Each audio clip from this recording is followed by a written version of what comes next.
दिल्ली विधानसभा का चुनावी दंगल अब अपने चरम सीमा पर पहुंच चुका है। 5 फरवरी को दिल्ली में वोटिंग होनी है, लेकिन इससे पहले जबरदस्त तरीके से आरोप प्रत्यारोप का दौर राजनीतिक दलों के बीच चल रहा है। अब चुनावी हार देख एक बार फिर से अरविंद केजरीवाल, उनकी पार्टी के नेता और कार्यकर्ता बौखला गए हैं और अब वो आरोपों की राजनीति पर उतर आए हैं। लगातार हम देख रहे हैं कि किस तरीके से अरविंद केजरीवाल जब चुनाव प्रचार के लिए अलग अलग इलाकों में जा रहे हैं तो उनका कड़ा विरोध हो रहा है। चाहे तस्वीरें नई दिल्ली के इलाके की हों, चाहे तस्वीरें हरिनगर विधानसभा क्षेत्र की हों, जहां पर अरविंद केजरीवाल, उनकी पार्टी का कड़ा विरोध जो है वो वहां की जनता ने किया है। और नई दिल्ली में तो दरअसल जब सवाल उनसे पूछे गए अरविंद केजरीवाल से, तो उन्होंने अपने ड्राइवर को इशारा करके कुछ लोगों पर गाड़ी ही चढ़वा दी थी, जिस मुद्दे को लगातार बीजेपी के जो उम्मीदवार हैं नई दिल्ली से प्रवेश वर्मा, उन्होंने उठाया था। और हरिनगर में तो आम आदमी पार्टी की मौजूदा विधायक राजकुमारी ढिल्लों ने ही अरविंद केजरीवाल को बागी तेवर दिखाते हुए अरविंद केजरीवाल के खिलाफ नारेबाजी की थी। और अब एक और ऐसी ही तस्वीर सामने आई है जहां पर आम आदमी पार्टी के कार्यकर्ताओं का जबरदस्त विरोध जो है वो दरअसल नई दिल्ली के इलाके में देखने को मिला है।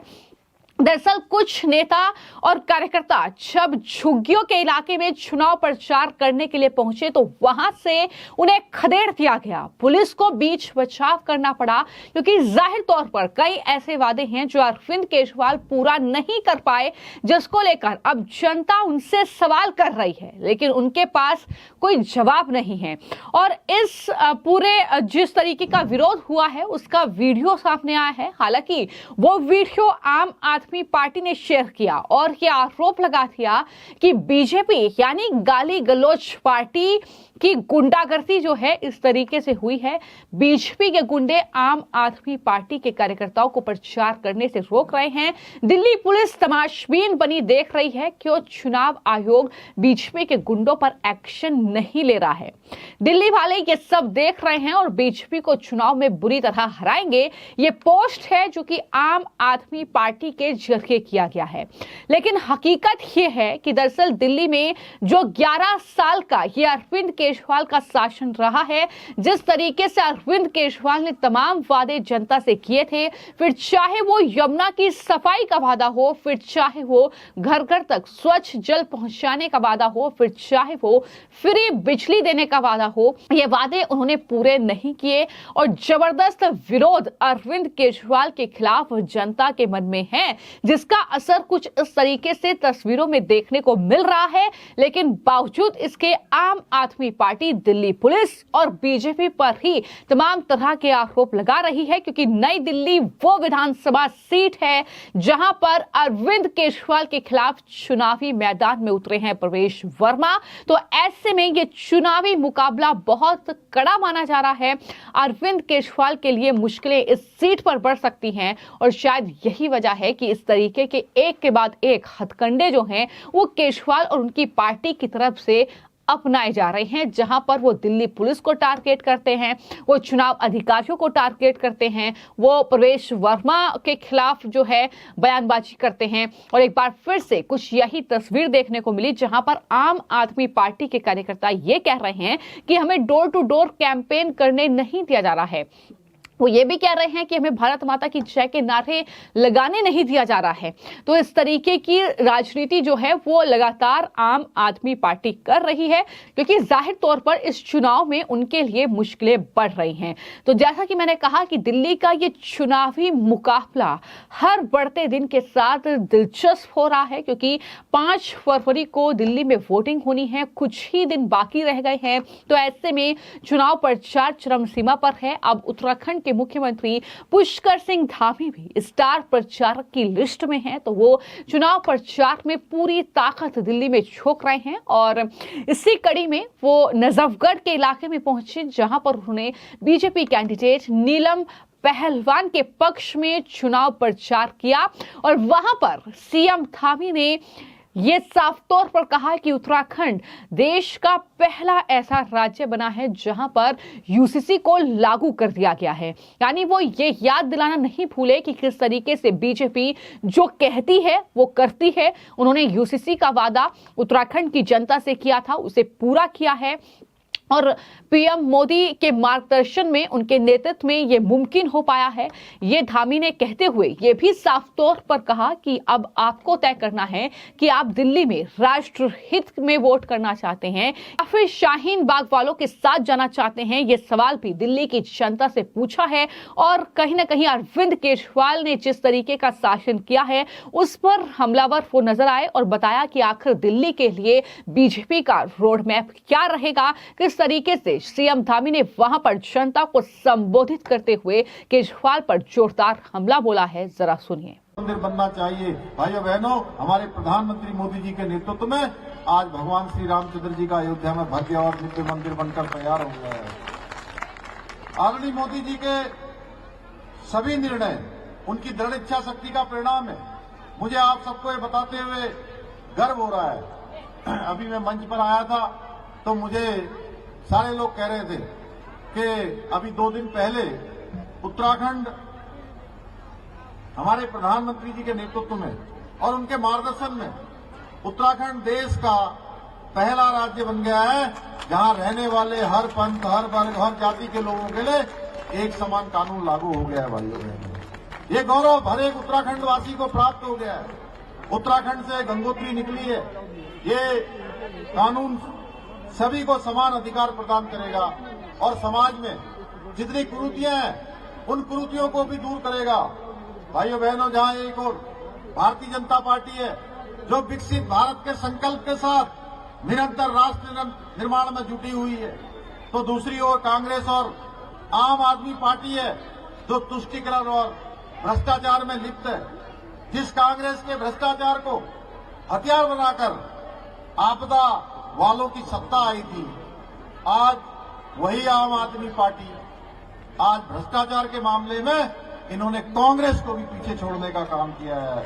कांग्रेस केजरीवाल सरकार के घोटाले एक के बाद एक सामने आ रहे हैं। शिक्षा का झूठा प्रचार कर 2800 करोड़ रुपए का शराब घोटाला किया।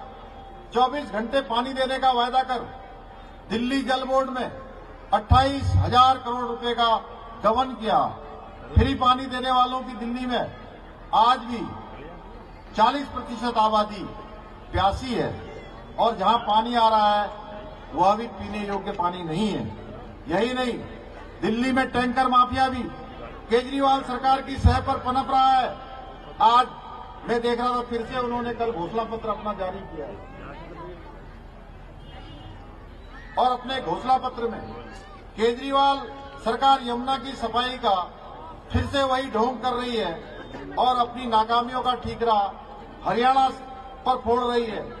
लेकिन मैं दिल्ली की जनता को पूछना चाहिए कि पिछले 10 वर्षों में आपने यमुना जी की सफाई क्यों नहीं की? ये प्रश्न केवल मेरा नहीं है, ये प्रश्न आप सबका है। आपको पूछना चाहिए कि आप 10 साल 11 साल सरकार में रहने के बाद अब फिर से कहते हो कि हम यमुना जी की सफाई करेंगे। भाइयों बहनों, आखिर कितना झूठ बोलोगे? आप कहते हो 2020 में हमने जो वायदे किए थे, जो हमने घोषणाएं की थी, अब हम 2025 में फिर से सरकार आएगी, फिर पूरा करेंगे। भाइयों बहनों, आखिर 5 साल आप क्या करते रहे? केंद्र सरकार द्वारा दिए गए 2500 करोड़ रुपए यमुना की सफाई के लिए दिए गए थे, वो कहां चले गए?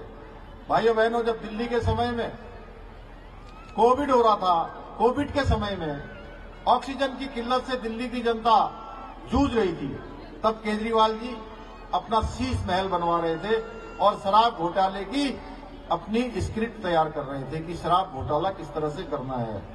आज दिल्ली दुनिया में सबसे अधिक प्रदूषित राजधानी बन चुकी है, लेकिन केजरीवाल सरकार ने कभी ऑड इवन का नाटक किया तो कभी स्मार्ट टावर का दिखाया। केजरीवाल सरकार की भ्रष्टाचार की सूची इतनी लंबी है कि आम आदमी पार्टी के 15 विधायक, 5 मंत्री जेल जा चुके हैं और मुख्यमंत्री और उप मुख्यमंत्री भी भ्रष्टाचार के आरोपों में सलाखों के पीछे होकर आ गए हैं। इन लोगों ने नजफगढ़ के गांवों के साथ भी विश्वासघात किया है। सीवर, पानी और बिजली जैसी बुनियादी सुविधाएं अब तक पूरी नहीं की गई हैं। नजफगढ़ नाले से निकलने वाला, यहीं से नाला है ना पहलवान, जिसके पीछे पीछे हम आ रहे थे, मैं पूछ रहा था मैं यही नाला है क्या? इस नाले से निकलने वाला 450 मिलियन गैलन अवशिष्ट गंदा पानी यहां से जनता की सेहत पर बुरा असर पड़ रहा है। यहां भी थोड़ा सा उसकी हवा आ रही है ना, आ रही है।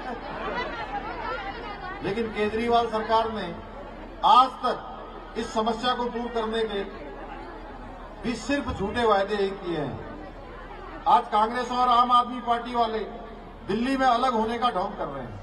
अब आप देख रहे होंगे कि आम आदमी पार्टी अलग चुनाव लड़ रही है, कांग्रेस पार्टी अलग चुनाव लड़ रही है।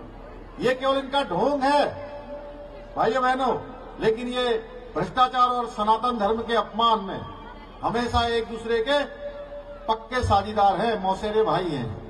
ये लोग मोदी सरकार के जितने भी राष्ट्रहित के फैसले होते हैं उनमें भ्रम फैलाते कर दिल्ली की जो शांति है उसको अशांति में बदलने का काम करते हैं। ये लोग 3 तलाक समाप्त करने और 300 धारा 70 को हटाने का भी विरोध करते रहे हैं। और जब भगवान श्री रामचंद्र जी का अयोध्या में राम मंदिर बनकर तैयार हो गया, उस प्राण प्रतिष्ठा के कार्यक्रम से भी दूरी बना लेते हैं। ये भगवान राम को भी काल्पनिक बताते हैं, राम सेतु को भी काल्पनिक बनाते हैं। ये लोग रोहिंग्या, बांग्लादेशी घुसपैठियों के तो हिमायती बनते हैं और हमारे बिहार और उत्तर प्रदेश के भाई बहनों से नफरत करते हैं। भाइयों बहनों, अब कांग्रेस अध्यक्ष मल्लिकार्जुन खड़गे कहते हैं महाकुंभ स्नान का अपमान कर हमारी सनातन धर्म की आस्था को भी ठेस पहुंचाने का काम कर रहे हैं। भाइयों बहनों, अब आपको तय करना है कि आप किसके साथ हैं।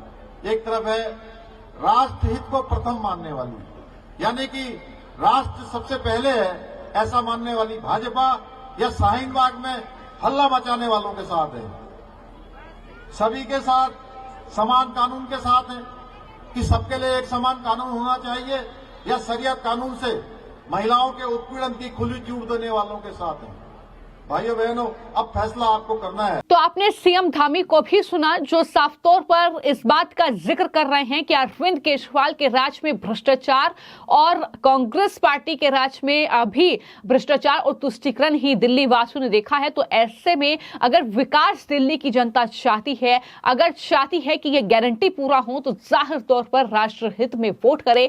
ये बात जो है दिल्ली वासियों को सीएम धामी ने कही है, लेकिन इसका कितना असर दिल्ली में होगा, क्या वाकई जो है राष्ट्रहित के लिए दिल्ली वोट करेगी या फिर अरविंद केजरीवाल को चुनेगी, ये कहीं ना कहीं अब बड़ा सवाल है। हालांकि इस पर आपकी क्या राय है, हमें कमेंट बॉक्स में जरूर लिखें। धन्यवाद।